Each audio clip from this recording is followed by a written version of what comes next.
for 2025. Experience world-class care close to home. AndersonHospital.org. News, traffic, and the latest on the Redbirds. This is the Redbird Rush Hour on KMOX.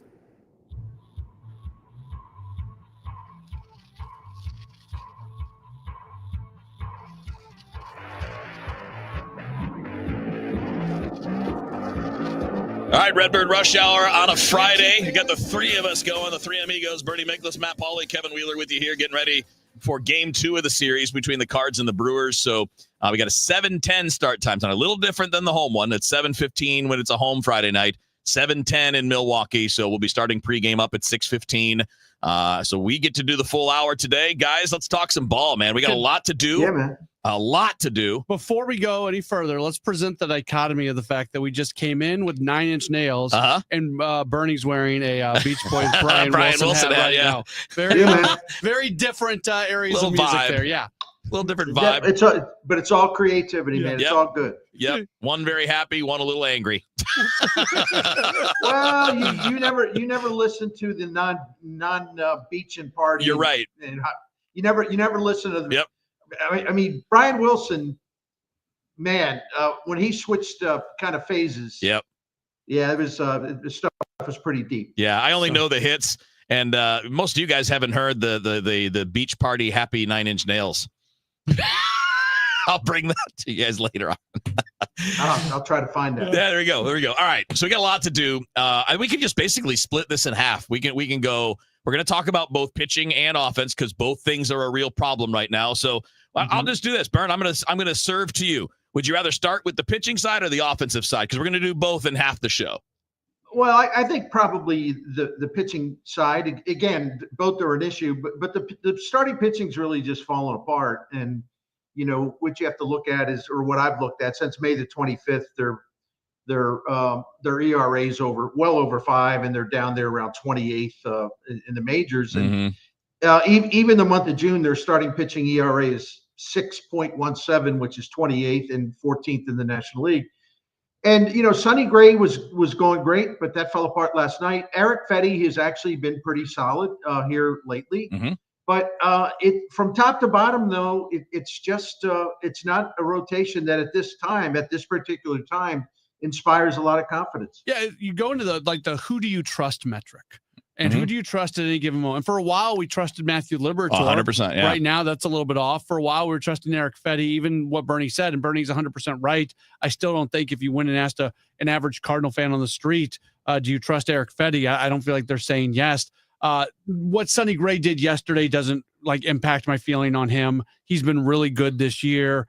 We had a commenter last night on the post-game show that brought up his home and road ERA, but when you dive into it, the road ERA is bad only because of 2 starts yesterday's. Right. And then he had that game against Philadelphia. Outside of that, it's pretty similar. But I mean, honestly, on the who do you trust metric, it's Sonny. And that's and then if you have a time where Sonny doesn't pitch well, like last night, all of a sudden that's taking you almost 2 times through the rotation without a guy that you feel really, really good about on the mound. Yeah. So he was, you could tell, and we played this audio on Gas House Gang today, but he did his post game yesterday, and there was just the frustration was tangible. What did you read in that, you guys? What did you read into just the way he went about it? He was not happy with himself. We're not playing good ball, not doing a lot of things right, just not good. And he kept saying, I don't know. How many times did he say it, Matt? He said it 13 times. And wow.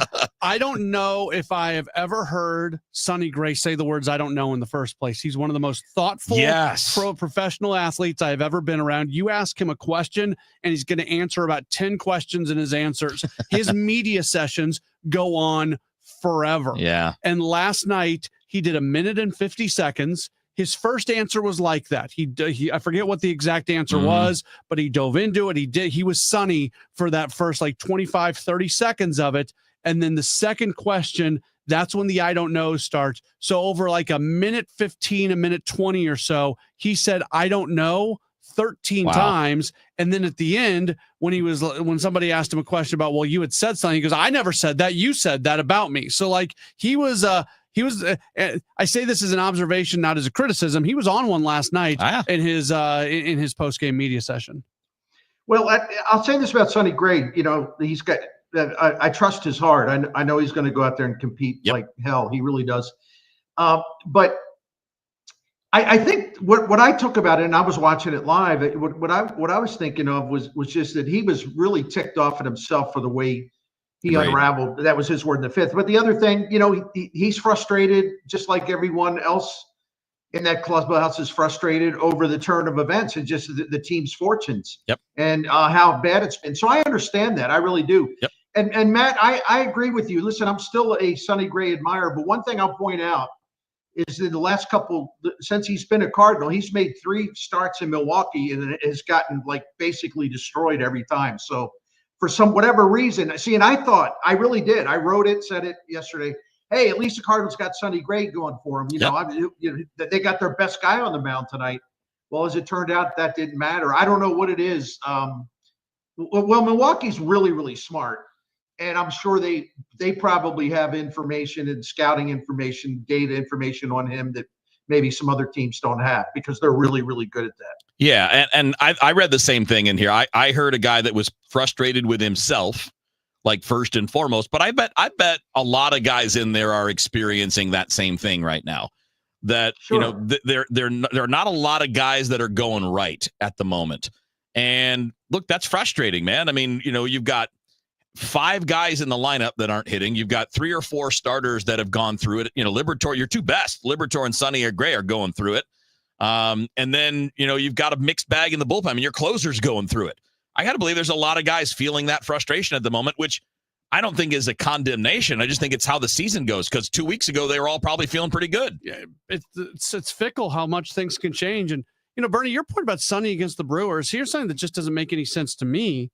He was good against the Brewers before he was a Cardinal. I mean, even weird, huh? Yeah, he still, even with those starts that you mentioned, he still has a career 3.64 ERA against the Brewers in 18 appearances. But a 4.04 in Milwaukee. Okay. But I was there in Milwaukee. I watched Sonny Gray pitch well against the Brewers before he was a Cardinal. Yeah. It's weird. Yeah, I think the 3 starts his ERA there is something like 7.18 as a Cardinal, you know. So it's just one of those things. I mean, I can't really explain it. No. But the Cardinals are just in a bad way right now, and there's, you know, and we talk about that as we should. You know, every area, you know, the bullpen's not as effective. The starting pitching is really eroded. The offense is gradually declining. The defense is still good. It's still solid, but it's not quite as sharp as it has been for much of the year.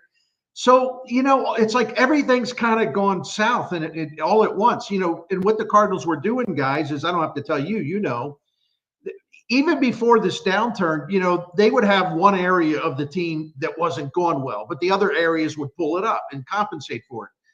But it's hard to do when your starting pitching goes bad, your bullpen gets shaky, and your lineup doesn't score as many runs. Yeah. And your defense is like maybe a little fuzzy, not quite as sharp.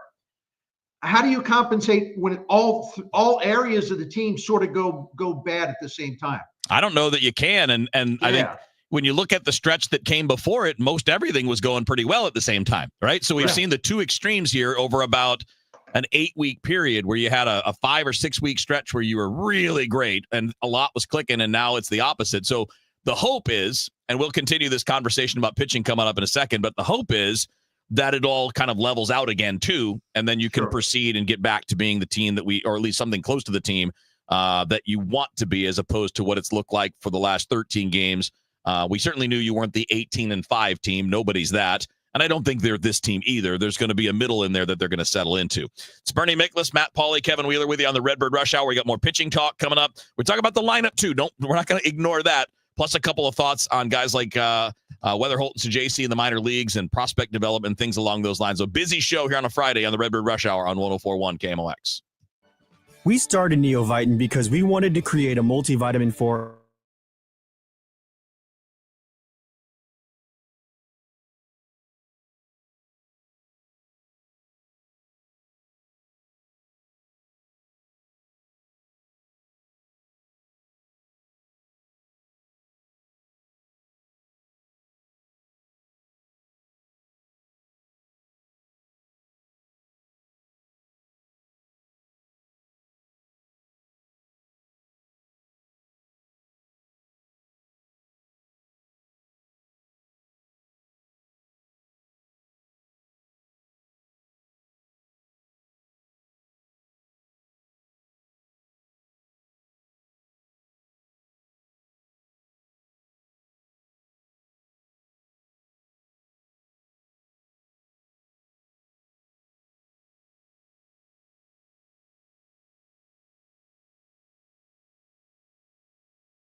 KMOXTL.com.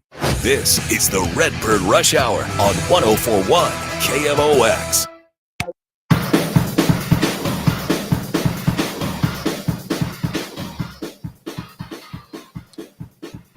All right, Redbird Rush Hour. We got Bernie Miklasz, Matt Pauley, Kevin Wheeler with you here. Brewers and Cardinals at 7:10 tonight. Pregame coming up at 6:15 with my buddy Matt Pauley hosting on that one. Let's stay on the pitching side because we have seen, I think we talked about this earlier in the week, Bernie, on DGS. Like the batted ball luck has turned a little bit against the Cardinals. Did we? I think it was Monday. We maybe talked a bit about that. Yeah, and Matt and I talked about it briefly on Wednesday on Sports Open Line too. And it's true. Now, it's also true that there's been a lot of hard contact, and that's something we talked about with Ricky Horton the other day too. But this is also kind of the product of what needs to change moving forward. This is not to argue that strikeouts are the be-all, end-all, but strikeouts matter. And when you're 29th in baseball in strikeout rate, ahead of only the Rockies, you are more susceptible to these problems. Yeah, and I get a little frustrated because every time I point out how the batted ball luck has kind of turned on them, people take that as me like making an excuse for the pitchers. I'm not. But when you do not have strikeout punch and you have one relief pitcher who strikes people out, and Helsley's strikeout rate's been dropping, your starting rotation is incredibly weak when it comes to striking hitters out, getting swings and misses. So when you don't miss bats and you don't strike guys out much, the ball is going to be in play a lot. And during this time that they've been in since like around May the 30th, you know, there have been more balls put in play against the Cardinals than any team in the majors. Oof. So when the ball's in play, you as a pitcher, you lose control of the situation. Mm-hmm. And if there's hard contact, a lot of these things are going to find open space. Ground balls are going to get through. Your defense, which is good, it can't cover everything. So when you lose authority over controlling hitters, sometimes things will go great for you. Balls will be hit right to the fielders. Yep. You know, but sometimes it won't happen, and then you're in a lot of trouble. And that's been the recent trend because the balls aren't getting caught, not because of the defense, but just because of the law of averages. There's so many batted balls in play against this team lately, this pitching staff, that inevitably the levee's going to break. It's sometimes really hard to discern, I think, because if you're an Andre Palante, if you're a Miles Michaelis, you're going to give up your hard contact. You just are. That's part of what happens when you go out and pitch. So then it comes and so does Skeens once in a while too. Yeah. But then he strikes out 12 guys. Right. So when Michaelis and Palante are giving up their hard contact and then they give up their soft contact and it goes through for hits, they have terrible days. When it doesn't go through for hits, they work around the hard contact. They just had the exact same day, but they're going to go 7 innings and give up 2 runs, or 6 innings and give up 2 runs, or they're going to go 4 1/3 and give up 6, and it has everything to do if that soft contact's going to go through or not. It would really help if they didn't give up hard contact. That would be the first thing to do. Right. But even people like me on the post-game show will be waxing poetic about how good a guy was, when in reality, he was just kind of lucky that night because he gave up the soft contact and they were hit where guys were. Yeah, you hit the word, Bernie. You lose control. You know, and again, this is not to say that a pitcher should go out there and try to strike out every batter. That is not the point.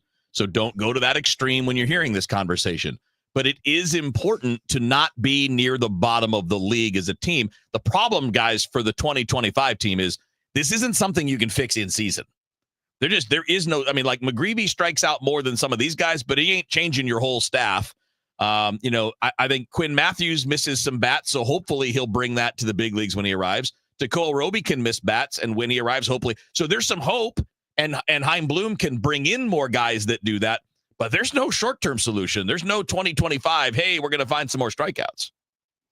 Well, absolutely. And Matt, to your point, my friend, I was looking at it month by month, and let's just take ground balls, okay? And we know there's also bloopers and all that. Yeah. But let's just take ground balls, and this is the entire pitching staff. In March and April, opponents had a 217 batting average on ground balls. In May, they had a 237 batting average on ground balls. This month so far, they have a 300 batting average on ground balls. It doesn't mean that the guys are pitching worse. It just means that when the ball is in play as much as it is, because you can't miss bats, a lot of it is a little bit the luck of the ball as far as where the hitter puts it. It doesn't mean your fielders stink. It doesn't mean anybody stinks. But when ground balls are getting through at a rate of the 300 batting average during the month, yeah, the batted ball luck has absolutely turned on you. Yeah, 100%.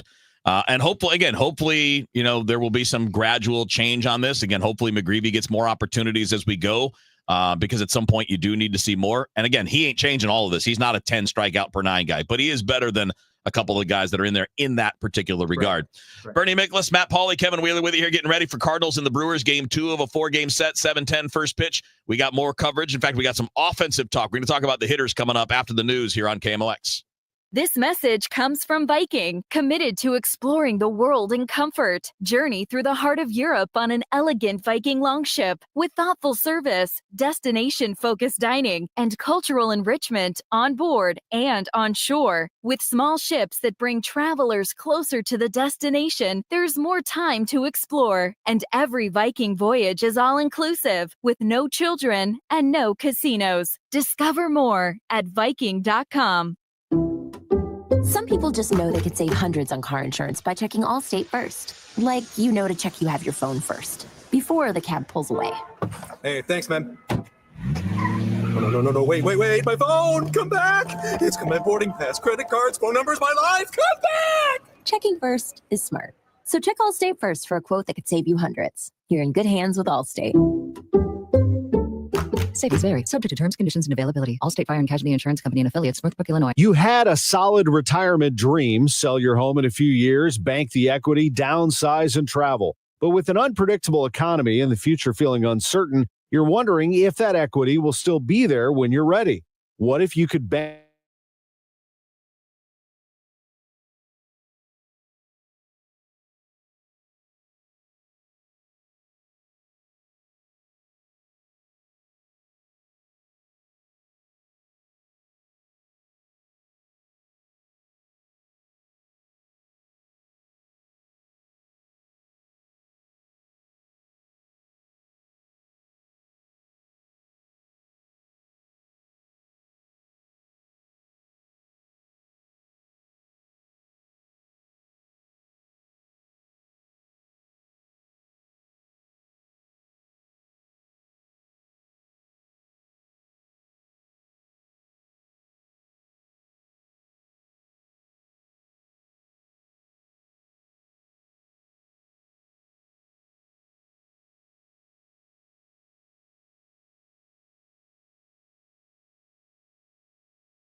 program, and it will make sure that your equipment lasts as long as it possibly can, and you'll save money by extending the lifetime of your equipment.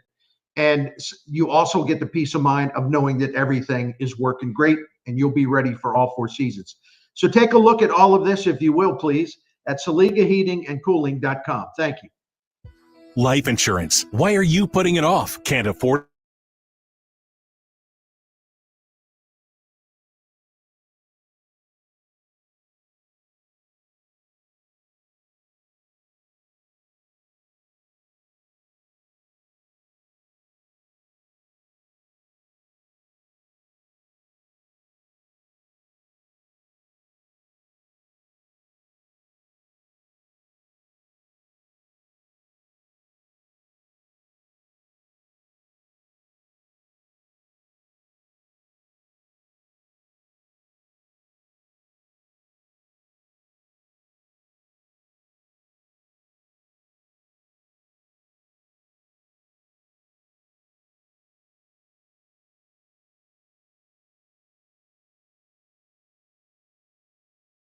edu/CWP. SkillBridge and other VA benefits are available to those who qualify. You're listening to the Redbird Rush Hour on 104.1 KMOX.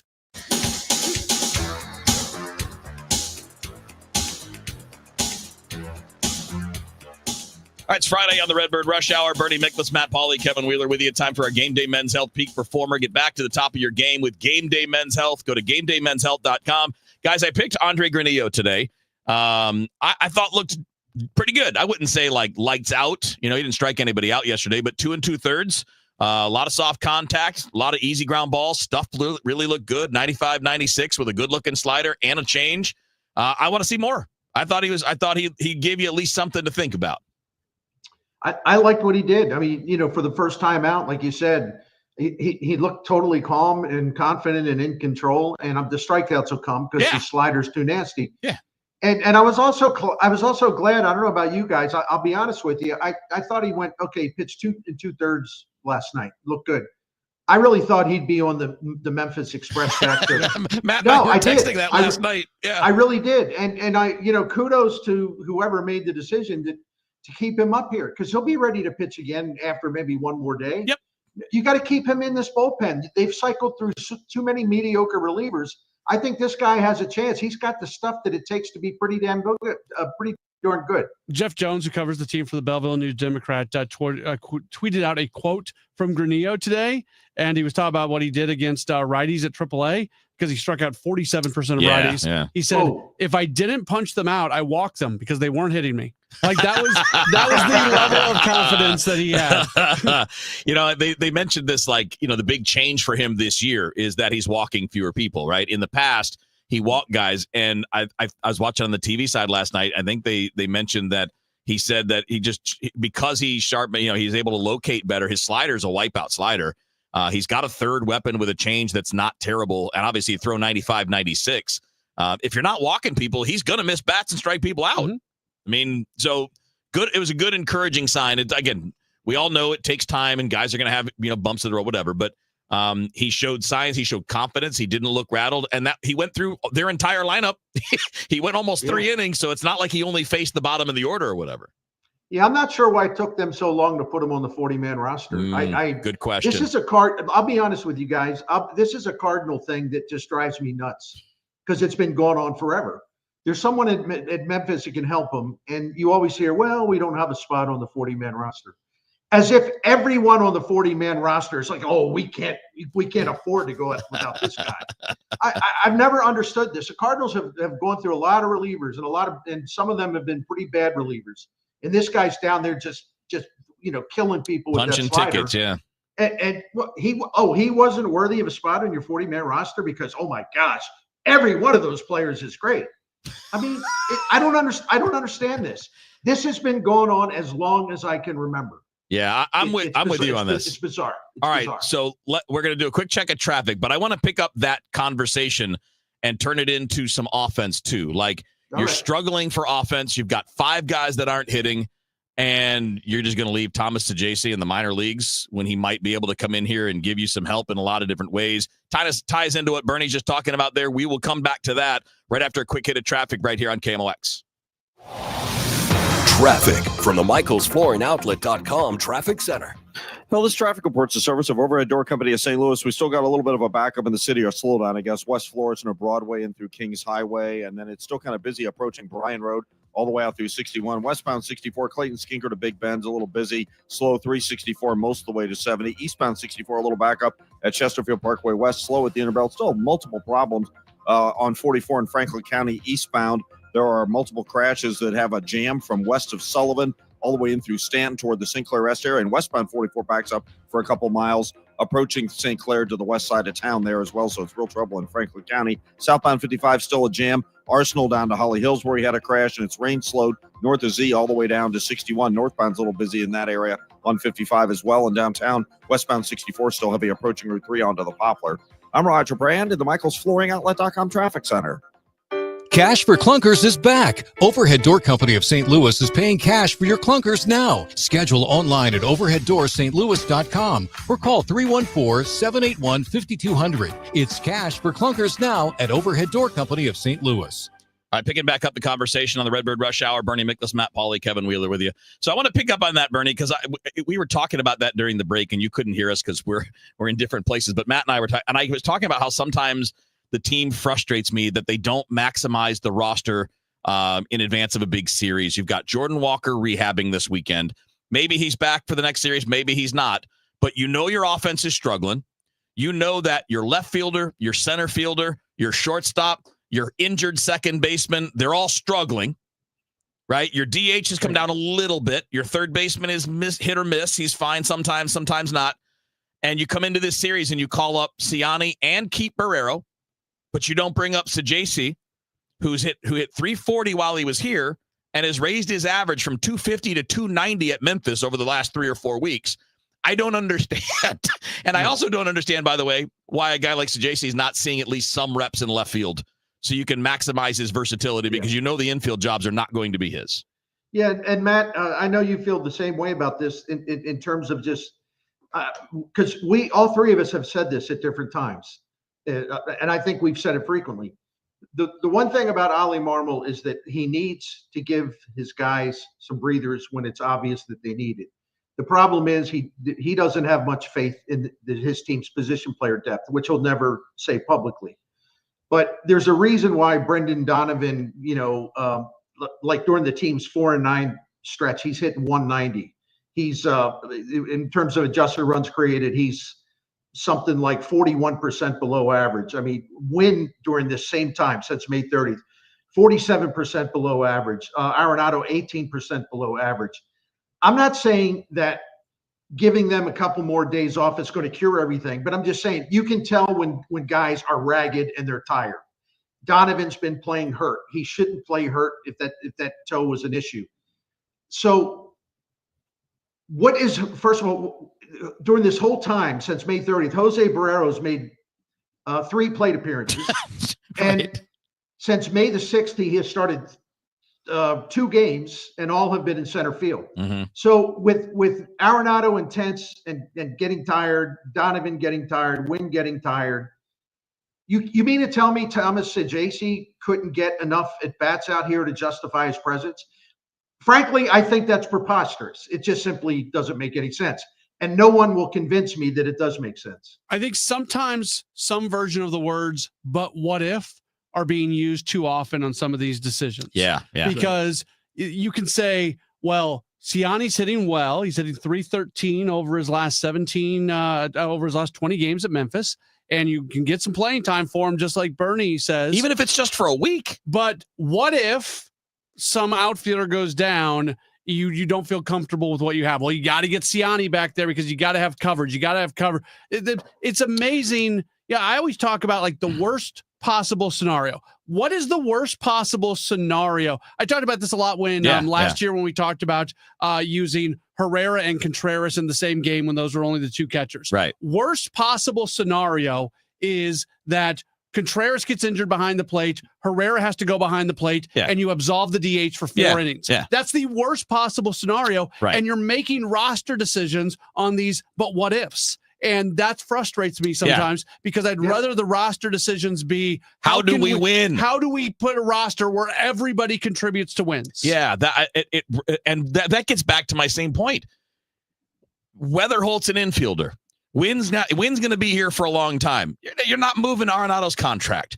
Donovan's your second baseman. Contreras is your first baseman. Why in the world is Sajaci not getting looks in the outfield where then he could cover that what if? Mm-hmm. And by the way, in that scenario, he could cover that one if. Yeah. If a guy can play short, he can play left field. If Pedro Pajes can play second base, Thomas Sajaci can play the outfield. That's the argument and for ages. That's the worst possible scenario situation. Right. The worst possible situation was Pajes ended up at second, and they were fine. And it worked okay. Hey, can I throw this in real quick? I promise I'll be brief. The Cardinals outfield is not doing anything with Lars Nootbaar in a deep funk. Victor Scott stopped hitting. Jordan Walker being out. But in the months of May and June combined, their outfielders as a group are hitting 225. They're slugging 323. And in terms of weighted runs created plus, as a group, they're 20% below the league average offensively. This offense produced very little from the outfield last year, and we're back at that again in 2025. Yep, 100%. And, while all of this is going on, I do understand Ollie's explanation for not wanting Donovan in left now that we know about the toe especially. Yeah, sure. But in all of this, there still has to be a way to get Gorman's bat in more. Now, it's happening now because Donovan's hurt, but it should be happening more regularly even when Donovan's healthy. If that means Arenado sits a day or two a week, that's fine. He's 34, and he's not killing it. And you can sub him in for defense later on. So there are plenty of ways to do this where you can find more offense. And this goes to, and we're almost out of time here, but we can pick this up.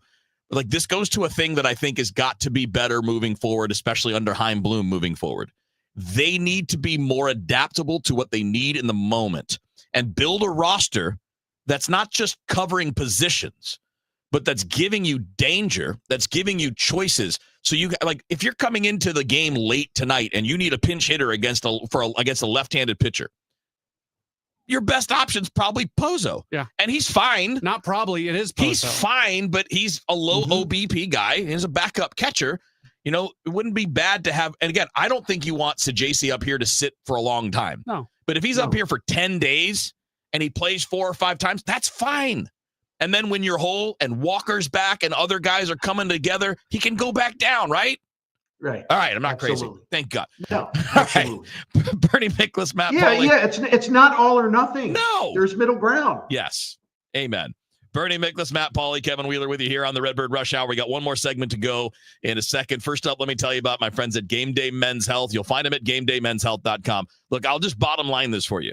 Since I've started going to Game Day Men's Health, I feel better every single day of the week.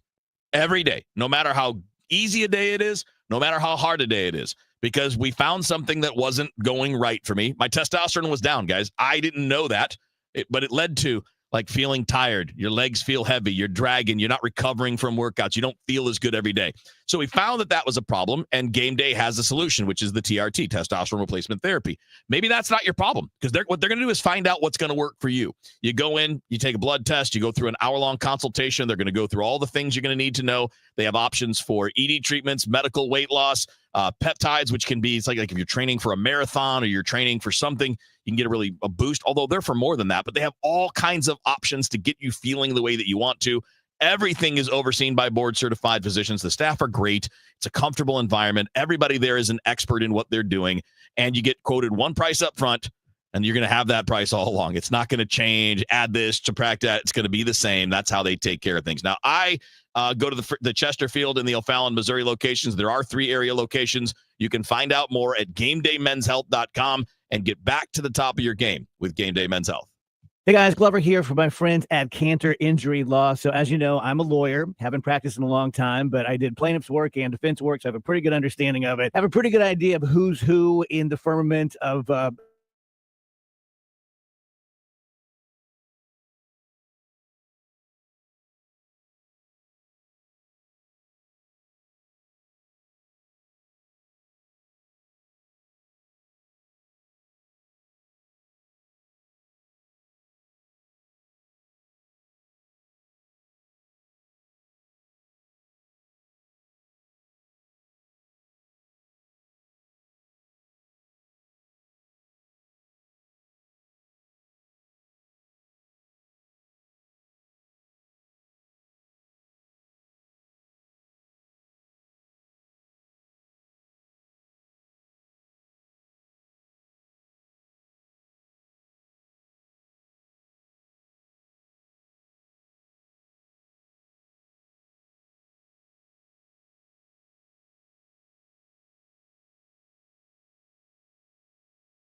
All right, you're back in the Redbird Rush Hour here on 104.1 KMOX. I picked a song that came in too slow. That's my fault. Bernie Miklasz, Matt Pauley. I thought you were beating Matt Pauley. What the heck are you doing, we left Wheeler? the mic open. It's just us. Well, Bernie, we got a question yesterday that maybe you can answer. Yeah. We got a question yesterday from one of the guys watching on YouTube who said, "Who wins the arm wrestling match between Matt Pauley and me?"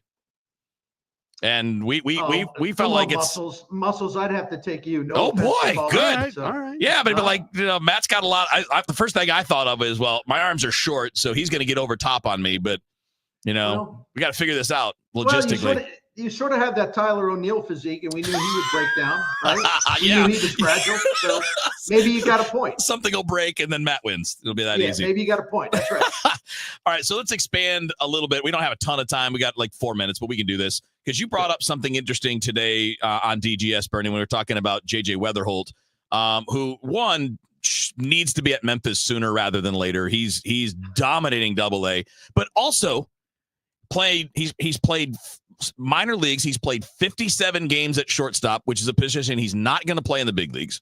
He has played some second, and I don't worry about him. He played second at West Virginia, so I think he'd be okay sliding over there, but that's Brendan Donovan's position. But he's not getting any reps at third base or in the outfield where you may end up needing him this year, next year, whatever. I'm finding this fascinating because I think that guy can play anywhere. He's a ball player, and he's a hitter. But, man, we got to think about sooner rather than later with him, right? Yeah.